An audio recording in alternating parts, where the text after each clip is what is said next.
Welcome back to KC Talks EV. A couple of viewers have asked me how to update the infotainment system on their Hyundai Ioniq Electric, and I thought it would be a great opportunity to do so now. The main reason why is because this vehicle is going for its service in a couple of weeks' time, and therefore it might actually have the new infotainment system, and I may not be able to update and show you how to do so. It's currently running, I think, a really old infotainment system. I do have the software version here if you want to have a look at it, but I will actually be showing you how to update to the latest version as well as getting the map updates as well. So without further ado, let's get started.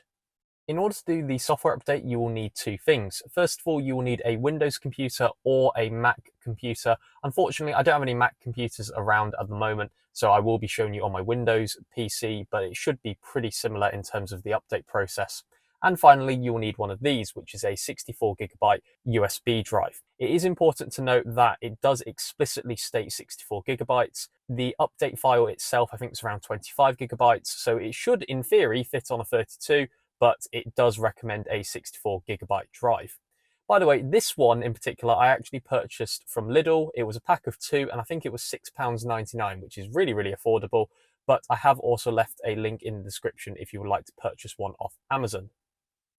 Okay, so if you go to the link in the description, it will show you the Hyundai navigation updates page.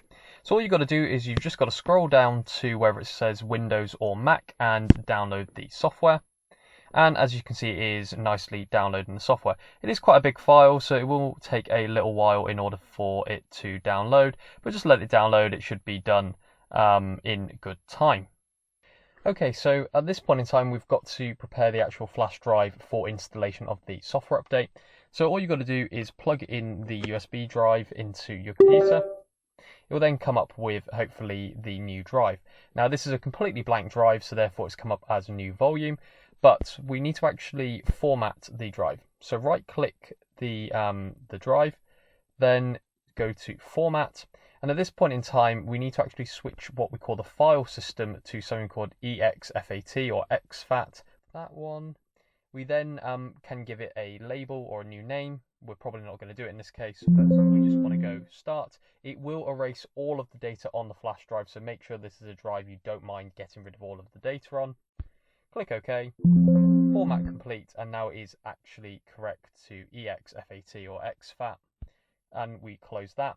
Okay, so at this point in time, all you've got to do is find the installation file, just click it, and it should load up.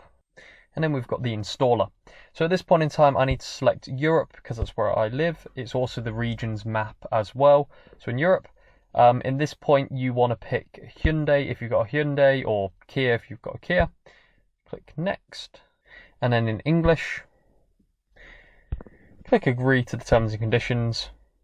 Allow it to create a shortcut, which is fine. And it's now installing the program updater. Okay, so now since you've installed the program onto your computer, it will now ask you to select your vehicle model. So we've just got to scroll down here until we get to Ioniq Electric. Bear in mind that the Ioniq has had a pre-facelift model as well as a facelift model. So this is the pre-facelift with the compact Gen 5 navigation, and the facelift model is the 2020 to 2021 Ioniq Electric with the standard class Gen 5W navigation. If you click OK, it will then ask you where do you want the locations of the downloaded update files to actually live on your computer. And as you can see here, I've put it onto the hard disk. It turns out it really wants it to actually be on the main drive. It won't allow you to download the update files onto an SD card, for example, which was the case on my tablet. But that's fine. Download the update files for the selected vehicle. Click Next. It will then ask you where you actually want to install it. Click OK.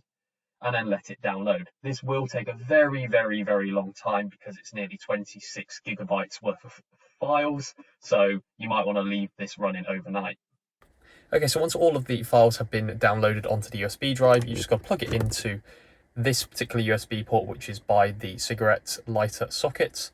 And then it will say on the screen, it will say no media files available, but then it says start the infotainment system update. Yes, I do.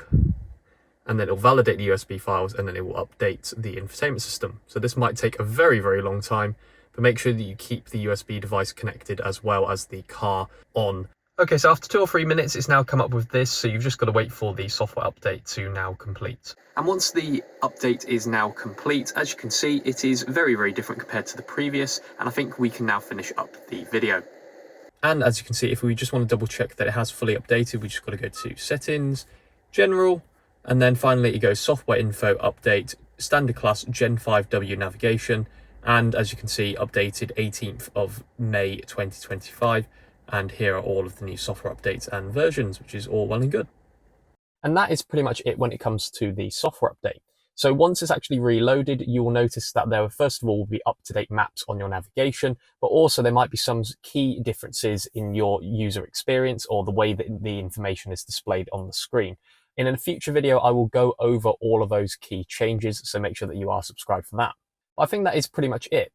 So if you found this informative, please give it a like, dislike it if you didn't. Leave a comment below to let me know if you've actually completed a software update on your Hyundai electric vehicle, and let me know if you like the new user experience changes.